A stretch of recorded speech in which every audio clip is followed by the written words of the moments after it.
రోజు రోజుకి భారత్తో సంబంధాలు దిగజారిపోతున్న నేపథ్యంలో అమెరికా మెట్టు దిగే ప్రయత్నం చేస్తోందా? బెట్టు వీడి ఇటు భారత్ దారికొచ్చే ప్రయత్నాలు జరుగుతున్నాయా? ఈ అంశానికి సంబంధించి ప్రస్తుతం జోరుగా చర్చ జరుగుతోంది. భారత్ అమెరికా టారిఫ్ వార్లో కీలక పరిణామానికి సంబంధించిన బిగ్ బ్రేకింగ్ న్యూస్ చూస్తున్నారు.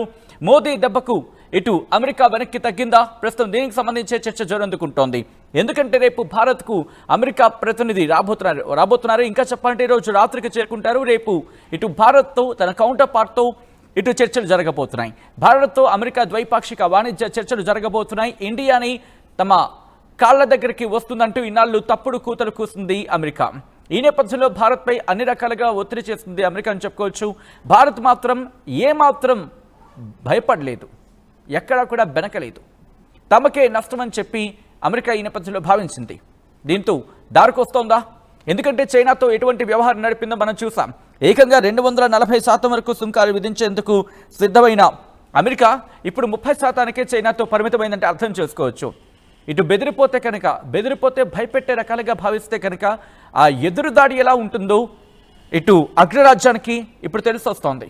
సో ఈ క్రమంలోని ఇప్పుడు భారత్ దారికి అమెరికా వచ్చే ప్రయత్నం చేస్తోందా? ఈ అంశానికి సంబంధించి చర్చ జోరందుకుంటోంది.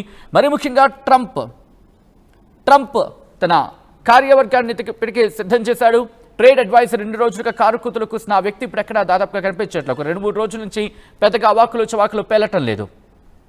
భారత్తో చర్చలు జరిపేందుకు సిద్ధమవుతున్న పరిస్థితి ఉంది. కారణం ఏంటంటే అక్కడ కూడా నష్టం వాటిల్లుతోంది.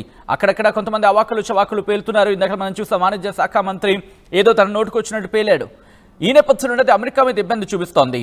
ఎందుకంటే వ్యతిరేకత పెరుగుతోంది. అక్కడ మీరు ఇటు దేశాన్ని భ్రష్టు పట్టించేలా చర్యలకు దిగుతున్నారంటూ అక్కడ వాళ్ళు ఇటు ట్రంప్నే అనట్లేదు. ఎందుకంటే మీకు గుర్తుంటే ట్రంప్ విషయంలో వీళ్ళు ఎలా చెప్తే అలా ఆచరించుకు వెళ్ళిపోతాడు అనే ఒక పర్సెప్షన్ అక్కడ డెవలప్ అయింది. సో ఈ నేపథ్యంలో ట్రంప్కి సంబంధించి పెద్దగా టచ్ చేయట్లేదు. కానీ ఆయన చుట్టూతో ఉన్న కోటరీని మాత్రం ఉతికారేస్తున్నారు. మీరు ఆలోచించుకోండి, ట్రంప్ అనే వ్యక్తిని మీరు దారి తప్పిస్తున్నారు. ట్రంప్ అనే వ్యక్తి ఇటు దేశానికి సంబంధించి ఇటు నమ్మామంటే అతనేంటి, అతని కెపాసిటీ ఏంటి, అతని క్యాపబిలిటీ ఏంటి ఇటు మాకు తెలుసు. బట్ మీరు ఆయన కోటరీగా ఉన్న మీరంతా కూడా ఆయన్ని తప్పుదారి పట్టిస్తున్నారు, దేశాన్ని భ్రష్టు పట్టిస్తున్నారు, ఆయన మీద వ్యతిరేకత పెంచేందుకు మీరు సిద్ధమవుతున్నారు, అటువంటి ఏర్పాట్లు చేస్తున్నారని చెప్పి అక్కడే వ్యతిరేకత రోజు రోజుకి పెరుగుతోంది. ఈ నేపథ్యంలోని ఇప్పుడు ట్రంప్ తన కార్యవర్గాన్ని సిద్ధం చేశాడు. వాణిజ్య చర్చల కోసం భారత్కు తన ప్రతినిధిని పంపించిన సందర్భం. భారత్ అమెరికా మధ్య మంగళవారం అంటే రేపు వాణిజ్య ఒప్పందం చర్చలు జరగబోతున్నాయి. ఈ నేపథ్యంలోనే ఆ చర్చలు భారత్లోనే జరగబోతున్నాయి. ద్వైపాక్షిక చర్చల కోసం అమెరికా ప్రతినిధి భారత్ చేరుకోబోతున్నారు. ఈరోజు రాత్రికి చేరుకుంటారు. రేపు ఆయన కౌంటర్ పార్ట్ అంటే భారత వాణిజ్య ప్రతినిధులతో ఆయన భేటీ కాబోతున్న పరిస్థితి. ఈ నేపథ్యంలో ఇప్పటికే ఆ ఏర్పాట్లు చురుగ్గా జరుగుతున్న సందర్భం. ఎందుకంటే fresh round of trade negotiations అంటూ ఉంటాం కదా. అంటే గత 7 నెలలుగా ఎటువంటి చర్చలు జరుగుతున్నాయో చూసాం. మరి ముఖ్యంగా గత 2 నెలలుగా, ఇంకా చెప్పాలంటే గత 4 రోజులుగా ఈ పరిస్థితులు కాస్త స్తబ్దుగా ఉన్నాయి. కానీ ఎప్పుడైతే భారత్కి అంటే ఇటు ట్రంప్ అలాగే మోదీ మధ్య ఇటు సోషల్ మీడియా వేదిక ఎక్స్ వేదిక ఒక చర్చ జరిగిన అక్కడ ముందు మాట్లాడుకున్నారు, లేదా మాటలు అంటూ కూడా చర్చ జరిగింది కదా. ఇటు అమెరికా అధ్యక్షుడు ట్రంప్ ఇటు మోదీని పొగడ్డం, ఆ తర్వాత మోదీ కూడా రియాక్ట్ కావడం. సో ఈ సానుకూల పవనాలు వీచిన తర్వాత ఇప్పుడు ఇంకొక డెవలప్మెంట్ కదా చెప్పుకోవాలి. ఈ నేపథ్యంలోని Brendan Lynch, the assistant US trade representative for South and Central Asia, ఆయన ఇండియాకి రాబోతున్నారు. ఈరోజు రాత్రికి ఆయన ఇండియాకి వస్తారు. వచ్చిన తర్వాత BTA అంటూ ఉంటారు, అంటే బైలేటరల్ ట్రేడ్ అగ్రిమెంట్, ఈ అంశానికి సంబంధించి చర్చలు జరగబోతున్నారు తన ఇండియన్ కౌంటర్ పార్ట్తో.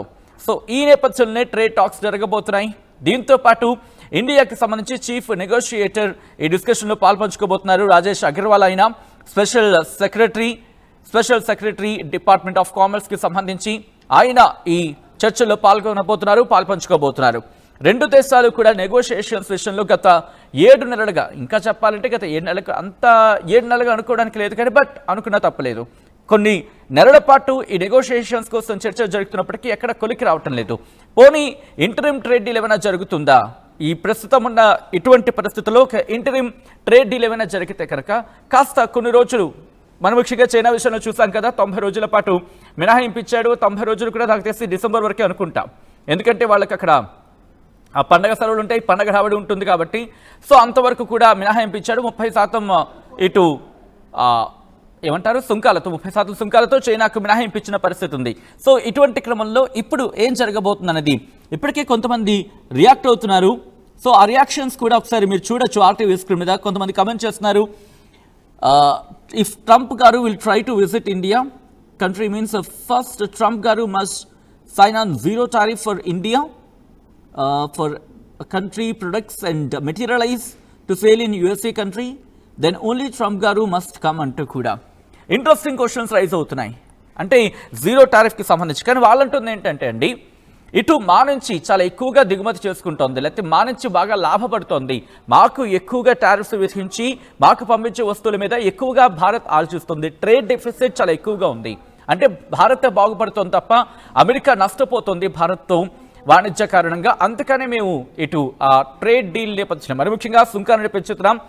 ఇటు ట్రేడ్ డీల్లో భాగంగా కొన్నింటిని అంటే వ్యవసాయ ఉత్పత్తులు కావచ్చు, వీటితో పాటు డైరీ ప్రొడక్ట్స్ వీటిని కూడా భారత్ కొనుగోలు చేయాలనే అంశానికి సంబంధించి చర్చ జరుగుతున్నప్పటికీ, కానీ రిమెంబర్ ఇటు మన అగ్రికల్చర్ కావచ్చు, లేకపోతే డైరీకి సంబంధించి కావచ్చు, లేకపోతే ఆక్వా కావచ్చు, ఇవన్నీ కూడా మనకు వెన్నుదన్నుగా ఉన్నవి. సో ఈ విషయంలో భారత్ వెనక్కి తగ్గడానికి ఎక్కడ ఆసక్తి చూపించడం లేదు. ఎందుకంటే మన దగ్గర మనకు ఉన్నాయి, వీటిని మళ్ళీ మనం ఎందుకు దిగుమతి చేసుకోవడం? అంతే కదా, మన దగ్గర ఆల్రెడీ ఉన్నాయి, మన దగ్గర పుష్కలంగా ఉంటున్నాయి, మన దగ్గర వాటిని ఇంకా దిగుమతి చేసుకోవాల్సిన అవసరం అంతగా లేని తరుణంలో ఇప్పుడు ఏమిటి అంత అవసరం అనేది ఇటు భారత్కి సంబంధించి. ఒకవేళ అవి అడుగు పెడితే మన మత్స్యకారులు దెబ్బతింటారు, మన మత్స్య పరిశ్రమ దెబ్బతింటుంది, దాంతోపాటు మన వ్యవసాయం దెబ్బతింటుంది, మన డైరీ పరిశ్రమ, మన పాడి పశువులకు సంబంధించి కాస్త ఇబ్బందికర వాతావరణానికి నెట్టివేయబడుతుంది ఆ పరిశ్రమ అంటూ ఈ నేపథ్యంలో ఇటు అడ్డుకట్టగా అక్కడ అడ్డుగోటుగా నిల్చుకున్న పరిస్థితి ఉందనే చెప్పుకోవాలి. Coming back to the subject ఈ రోజుకు సంబంధించి. సో ఇప్పుడు ఈ BTA అంటే బైలేటరల్ ట్రేడ్ అగ్రిమెంట్ విషయంలో చర్చలు జరగబోతున్నాయి. మరి ముఖ్యంగా మార్చి నుంచి మొదలయ్యింది ఈ బైలేటరల్ ట్రేడ్ అగ్రిమెంట్కి సంబంధించిన చర్చలు. ఏమైంది కారణం ఏంటంటే ఫస్ట్ స్టేజ్ ఆఫ్ అగ్రిమెంట్ గురించి మాట్లాడుకుంటే అక్టోబర్ నవంబర్ ఈ చర్చలకు సంబంధించి మాట్లాడుకుంటున్న సందర్భం. సో ఇక్కడి నుంచి మీరు గమనిస్తే కనుక ఇనీషియల్గా ట్రంప్ ఒక 20% టారిఫ్స్ విధించాడు ఇండియన్ గూడ్స్ మీద, దాంట్లో కొన్ని ఎగ్జంప్షన్స్ ఇచ్చిన పరిస్థితి ఉంది. ఆ తర్వాత ఇంకొక 25% డబుల్ టారిఫ్, మొత్తం 50% టారిఫ్స్ విధించాడు. సో ఈ నేపథ్యంలో అంటే రష్యా నుంచి ఆయిల్ కొంటున్నారు కదా, సో అందుకే మీకు ఇంకొక 25% ఎక్స్ట్రా అంటూ కూడా చెప్పుకొచ్చిన పరిస్థితి ఉంది. సో ఈ క్రమంలో ఇక్కడి నుంచి ఆ చర్చలు జరుగుతున్నాయి.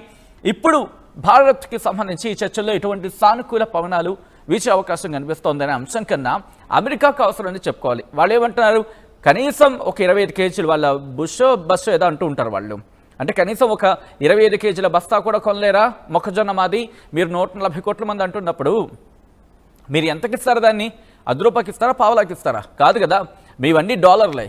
కనీసం డాలర్లు వేసారంటే దానికి మళ్ళీ గుద్దుతూ ఉంటారు, అంటే మోత మోగిస్తూనే ఉంటారు. అయినా మాకెందుకు మొక్కజొన్న అవసరం? మేము ఆల్రెడీ చెప్పాం, భారత్ ఎప్పుడో ఒకటే చెప్తోంది కదా, ఏదైనా ట్రేడ్ ఎందుకు జరుగుతుంది, జస్ట్ కామన్ సెన్స్గా మాట్లాడుకుంటే మ్యూచువల్ ఇంట్రెస్టే కదా.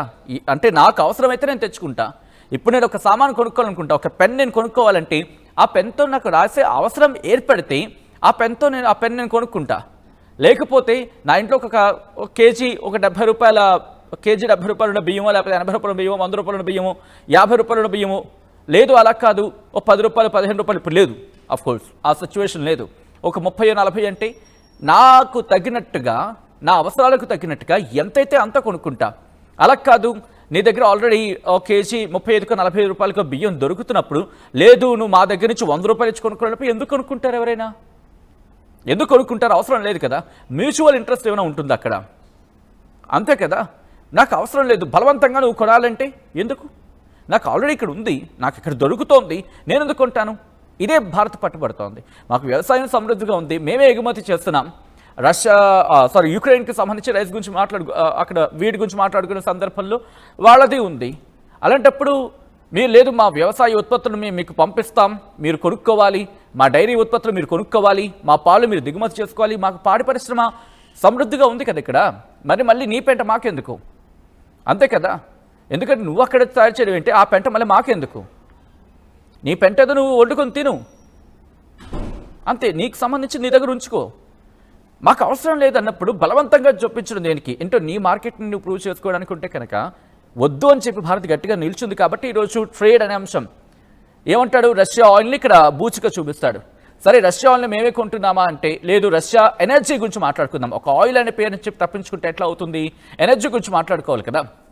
రష్యా ఎనర్జీకి సంబంధించి మాట్లాడుకుంటే ఎల్ఎన్జీ ఇటు వెస్ట్రన్ కంట్రీస్ మరి ముఖ్యంగా యూరప్ ఏకంగా 40% ఉంది, 40 to 45%, 40% ఎంతో ఉంది కదా. మరి వాళ్ళకు కూడా నువ్వు సుంకాలు విధించాలిగా. ఏమంటే నేను మొదట్లో వేశాను, తర్వాత వాళ్ళ నాతో ట్రేడ్ అగ్రిమెంట్ అచ్చా తూచ్ అంటే ఎట్లా అవుతుంది? నువ్వు ఒకటి మాట మీద నిలబడ్డావు అంటే అది కంటిన్యూ కావాలి. సో అక్కడ వాళ్ళు తలంచారు. అందుకే కదా ఇప్పుడు ఏమంటున్నాడు, G7 కంట్రీస్ అని చెప్పి దాంట్లో యూకే ఉంటుంది, ఐ థింక్ ఫ్రాన్స్ కూడా దాంట్లో ఉంది, కెనడా ఉంది, ఇలా G7 కంట్రీస్ అని చెప్పి దాంట్లో యూఎస్ కూడా భాగస్వామిగా ఉంది. ఈ G7 దేశాలకు సంబంధించిన ఆర్థిక మంత్రులు భేటీ అయ్యారు. భేటీలో ఇటు అమెరికా ఒక ప్రతిపాదన చేసింది ఏమంటే భారత్ మీద కూడా మీరు ఇటు సుంకాలు విధించాలి, ఇంకా టైట్ చేయాలి అని చెప్పి. కారణం ఏంటి? రష్యా చమురుకుంటున్నారు కదా అని చెప్పి. సో ఇక్కడ అన్ని డెసిషన్స్ మీరే తీసుకుంటారు, అన్ని డెసిషన్స్ని మీరు ఇంప్లిమెంట్ చేయమంటారు, యూరప్ మీద కూడా మీరు ప్రెషర్ చేస్తారు. కారణం ఏంటి? క్లారిటీ ఉండాలి. ఒక కారణం చూపించి నేను ప్రపంచ దేశాలని ఏదో చేద్దాం అనుకుంటే కనుక it has to be confined to some decision. ఒక నిర్ణయానికి కట్టుబడి ఉండాలి, లేకపోతే ఒక ఆప్షన్కి కట్టుబడి ఉండాలి, లేకపోతే ఒక ఒపీనియన్కి కట్టుబడి ఉండాలి. అది అందరికీ అప్లికేబుల్ కావాలి. సో ప్రస్తుతం అది ఎక్కడో బెడిసి కొడుతోంది. ఎందుకంటే ఇక్కడ ట్రంప్ని ఉద్దేశించి ఎవరు అనట్లేదు. మరి ముఖ్యంగా ట్రంప్కి సంబంధించి మాట్లాడుకునే క్రమంలో కొద్ది రోజుల క్రితం అనుకుని ఉండొచ్చు కాక, కానీ ఆ తర్వాత ఆ బిహైండ్ ద సీన్స్ గురించి మాట్లాడుకుంటాం కదా. బిహైండ్ ద సీన్స్ గురించి మాట్లాడుకున్నప్పుడు అప్పుడు ఆ కోటరీని ఆయనను శుభ్రంగా భ్రష్టు పట్టేలా చేసేస్తోంది. ట్రంప్కి మరకలు అంటించడంలో ఆయన కోటరీని. దీంతో బహుశా ట్రంప్ తేరుకుంటున్నట్టున్నాడు. ఎందుకంటే ఆ మధ్య ఒక చర్చ కూడా జరిగింది. ట్రంప్ తన ట్రేడ్ అడ్వైజరీ కావచ్చు, ట్రేడ్ టీమ్ని కావచ్చు కాస్త 2 అక్షంతలు వేశాడు. మీరు నాకు కరెక్ట్ ఇన్ఫర్మేషన్ ఇవ్వలేదు ట్రేడ్ విషయంలో, అందుకే ఈరోజు ఇంత తప్పు తడకలుగా నాకు ఇబ్బంది అవుతుందని చెప్పి అక్షంతలు వేశాడని చెప్పి. మరి అది ఎంతవరకు వాస్తవం ఎంతవరకు అవాస్తవం అనేది మనకు తెలియదు, మనం ధృవీకరించలేం వాటిని. కానీ జరుగుతున్న పరిణామాలు చూస్తూ ఉంటే ఎందుకో ఆ వార్తలకు బలం చేకూర్చేలాగే ఉంది, ఆ సోషల్ మీడియా జరుగుతున్న చర్చకు బలం చేకూర్చేలాగే ఉంది. ఎందుకంటే ఒకప్పుడు ట్రంప్ తీసుకున్న నిర్ణయాలు ఏంటి, ఇప్పుడు తీసుకుంటున్న నిర్ణయాలు ఏంటి, అది చైనా విషయంలో కావచ్చు, రష్యా విషయంలో కావచ్చు, యుద్ధాల విషయంలో కావచ్చు, నిన్న మొన్న జరిగిన ఇజ్రాయెల్ యుద్ధం విషయంలో కూడా కావచ్చు. ఇజ్రాయెల్ ఖతార్ మీద దాడి చేసిన నేపథ్యంలో ఇటు ఖతార్ని ఎందుకన్నావు, ఖతార్తో నాకు మంచి రిలేషన్స్ ఉన్నాయి కదా, నువ్వు నాకు చెప్పుకుని ఎందుకు దాడి చేస్తావని చెప్పి ఇజ్రాయెల్ని కాస్త 2 అక్షంతలు వేస్తారని చెప్పి చర్చ జరుగుతోంది. అంటే ఎందుకంటే అక్కడ కూడా డీల్ జరిగింది కదా ఖతార్తో, మరి ముఖ్యంగా అరబ్ కంట్రీ పర్యటనకు వెళ్ళాడు ట్రంప్, అప్పుడు చర్చ జరిగింది, డీల్ జరిగిందని చెప్పి. సో ఇప్పుడు కనుక మాట్లాడుకున్న సందర్భంలో చాలా క్వశ్చన్స్ రైజ్ అవుతున్నాయి కామెంట్స్లో, చాలా ఇంట్రెస్టింగ్గా. అండ్ ఏదైనా ఇంట్రెస్ట్ ఉన్న వాళ్ళకి ఒకసారి కమెంట్స్ కూడా చదివే ప్రయత్నించండి. మోదీకి ట్రంప్ భయపడ్డా? ఎస్ ఆర్ నో ఒకసారి మీరు కమెంట్ చేసే ప్రయత్నం చేయండి. దాదాపుగా అవును అంటూ చాలామంది మెజారిటీ పీపుల్ చెప్తున్న పరిస్థితి ఉంది. భయపడ్డం అంటే ఇక్కడ మాట వేరే విధంగా, అంటే వేరే కాంటాక్ట్స్ లేదు, భయపడిపోయాడా, ఉనికిపోయాడా, ఈ కాంటాక్ట్స్లోకి వెళ్ళే కన్నా ముందు తన దేశ ప్రయోజనాల కోసం ఏ అధ్యక్షుడైనా ఏ ప్రధానైనా ఆలోచించుకుంటాడు. ఎందుకంటే నా దేశం నేను ఆ తర్వాత ఏదైనా చెప్పి, ఆ నేను నా దేశానికి మధ్య ముందు నేనా లేకపోతే నా దేశం అనేది చర్చకు వస్తే ఆలోచనలు దానికి తదనుగుణంగా ఉంటూ ఉంటాయి. సో అప్పుడు దాన్ని బట్టి ఆచరణలోకి వెళ్తూ ఉంటారు. సో ట్రంప్ వ్యవహారం ఎలా ఉందనేది నేను మీకు విడిచిపెడుతున్నా. సో ఇప్పుడు ఈరోజు రాత్రికి ఇటు ట్రేడ్ సంబంధించి డిస్కషన్స్ కోసం, అంటే బైలేటరల్ ట్రేడ్ అగ్రిమెంట్ కోసం జరిగే చర్చల కోసం అమెరికా ప్రతినిధి రాబోతున్నారు. వచ్చిన తర్వాత ఎటువంటి డిస్కషన్ జరగబోతుంది, దానికి అనుగుణంగా వాళ్ళ ట్రేడ్ అడ్వైజర్ సోకాల్డ్ పెద్ద ఆయన ఉన్నాడు కదా, ఒక ముసలాయన పీటర్ నవారో అని చెప్పి, ఆయన ఏమంటాడు, ఆయన నిర్ణయం ఇటు ట్రంప్కి ఎలా కన్వే చేస్తాడు, ట్రంప్ ఎటువంటి నిర్ణయం తీసుకుంటాడు, ఈ అంశాలకు సంబంధించి పెద్ద ఎత్తున చర్చ జరుగుతోంది. మరి ఎటువంటి అవుట్కమ్ ఉంటుందని చెప్పి ఆసక్తికరంగా మారుతోంది. మీరేమనుకుంటున్నారండి? కమెంట్ చేసే ప్రయత్నం చేయండి.